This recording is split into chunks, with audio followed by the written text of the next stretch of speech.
कृष्णाय वासुदेवाय हरे परमात्मने प्रणतः क्लेशनाशाय गोविंदाय नमः। एच.एस. भारद्वाज यूट्यूब चैनल पर आप सभी का स्वागत है। सठशिला एकादशी और मकर संक्रांति एक ही दिन पड़ रहे हैं। इस बार सठशिला एकादशी का जो व्रत है वह 14 तारीख को ही रखा जाएगा। तो सठशिला एकादशी और मकर संक्रांति एक साथ काफ़ी सालों के बाद में पड़ रहे हैं, तो इसलिए इस दिन चावल का प्रयोग नहीं करना है। सुबह स्नान करने के बाद में सबसे पहले भगवान को स्नान कराएं, भगवान के सामने प्रसाद समर्पित करें, हाथ जोड़ करके प्रार्थना करें। कृष्णाय वासुदेवाय हरे परमात्मने प्रणतः क्लेशनाशाय गोविंदाय नमः मंत्र का जाप करें। आपकी प्रत्येक मनोकामना पूरी होगी, भगवान का आशीर्वाद प्राप्त होगा। एकादशी का दिन सबसे बड़ा दिन होता है। इस दिन भगवान का पूजन करना चाहिए, कथाओं का श्रवण करें और अपनी प्रार्थना भी आप भगवान से बोलें तो आपकी मनोकामना अवश्य पूरी होगी। इस दिन झूठ ना बोलें, घर में कोई तामसिक भोजन नहीं बनना चाहिए, चावल का प्रयोग भी नहीं होना चाहिए और अगर हो सके तो इस दिन आप हवन भी कर सकते हैं। भगवान की पूजा करने के बाद में दीपदान ज़्यादा से ज़्यादा करें और इस कथा का श्रवण करें। एक समय दालम्य ऋषि ने पुलस्त ऋषि से पूछा कि महाराज, मृत्युलोक के मनुष्य ब्रह्म इत्यादि महान पाप करते हैं, पराय धन की चोरी और दूसरों की उन्नति को देखकर ईर्ष्या करते हैं तथा अनेक प्रकार के व्यसनों में फंसे रहते हैं, फिर भी उन्हें नरक प्राप्त नहीं होता। इसका क्या कारण है? ना जाने वे कौन सा दान पुण्य करते हैं जिससे उसके पाप नष्ट हो जाते हैं। यह सब कृपा पूर्वक कहिए। दालव्य मुनि के वचनों को सुनकर पुलस्त मुनि कहने लगे कि हे महाभाग, आपने अत्यंत सुंदर प्रश्न पूछा है। इससे संसार के जीवों का कल्याण होगा। ब्रह्मा, विष्णु, रुद्र तथा इंद्र आदि भी इस वेद को बताते हैं, परंतु मैं आपको सुनाता हूँ। माघ मास के लगते ही स्नान आदि से शुद्ध हो, इंद्रियों को वश में करके काम, क्रोध, लोभ, मोह, अहंकार, ईर्ष्या, अभिमान आदि का त्याग कर देना चाहिए। आदि का त्याग करने के बाद में भगवान का स्मरण करें।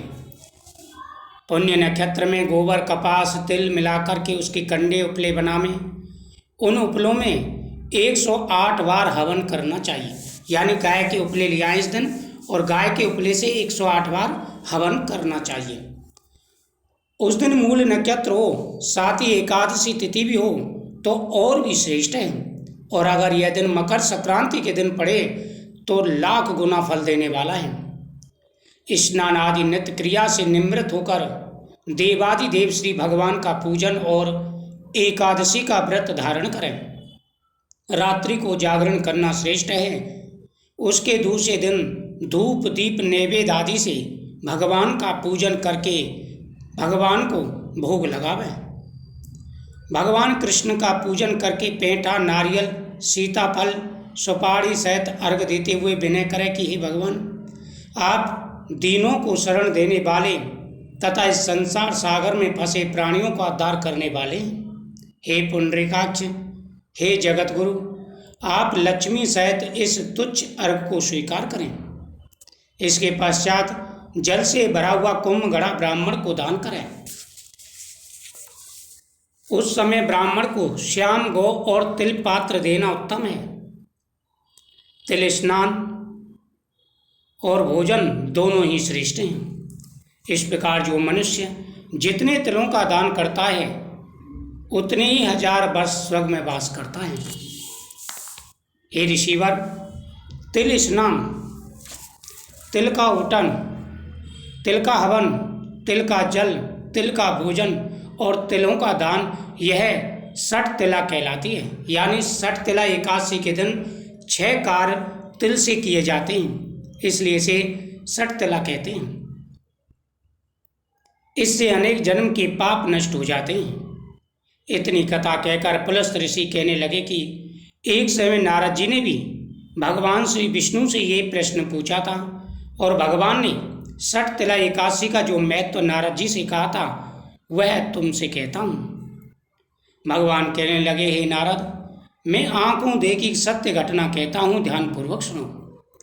प्राचीन काल में मृत्युलोक में एक ब्राह्मणी रहती थी। वह सदैव व्रत किया करती थी,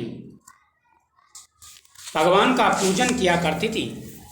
वह 1 मास तक व्रत करती रही। इससे उसका शरीर अत्यंत दुर्बल हो गया। यद्यपि वह अत्यंत बुद्धिमान थी, फिर भी उसने कभी देवता या ब्राह्मणों के निमित्त धन तथा अन्न का दान नहीं किया। इससे मैंने सोचा कि ब्राह्मणी ने व्रत आदि से अपना शरीर शुद्ध कर लिया है और इसको विष्णु लोक तो मिल ही जाएगा, परंतु इसने कभी भी अन्न का दान नहीं किया। इससे इसकी तृप्ति होना कठिन है।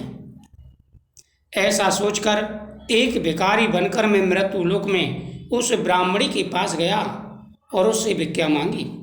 वह बोली, महाराज आप यहाँ किस लिए आई हैं?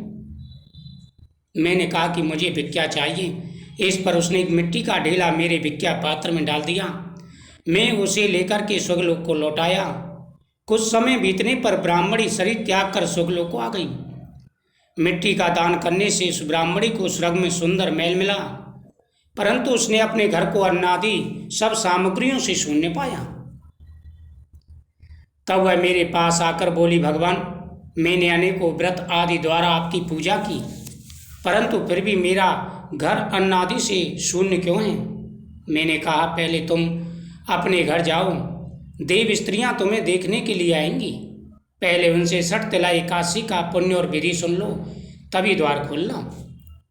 भगवान के ऐसे वचन सुनकर जब वह अपने घर गई, जब देव स्त्रियां आई और उन्होंने द्वार खोलने के लिए कहा तो ब्राह्मणी बोली कि आप मुझे देखने के लिए आई हैं, तो सबसे पहले 60 तिला एकादशी का महत्व कहिए। तब उनमें से एक देव स्त्री ने 60 तिला एकादशी का महत्व सुनाया। ब्राह्मणी ने महत्व सुनकर घर का द्वार खोल दिया। देवांगनाओं ने देखा कि वह ना तो गंधर्वी है और ना ही असुरी, वरन पहले जैसी है। फिर उस ब्राह्मणी ने देव स्त्रियों की कथानुसार 60 तिला एकादशी का व्रत किया। इसके प्रभाव से वह सुंदर और रूपवती हो गई तथा उसका घर अन्न आदि सामग्रियों से भर गया। भगवान कहते हैं, हे नारद, मनुष्य को 60 तिला एकादशी के व्रत में लोभ न करके तिलादि का दान अवश्य करना चाहिए। इससे दुर्भाग्य, दरिद्रता तथा पाप नष्ट होकर मोक्ष की प्राप्ति होती है। 60 तिला एकादशी के दिन किया गया पूजन तथा व्रत के प्रभाव से सभी प्रकार की मनोकामनाएं पूरी हो जाती हैं। सभी मनुष्यों को 60 तिला एकादशी के दिन भगवान का पूजन अवश्य करना चाहिए।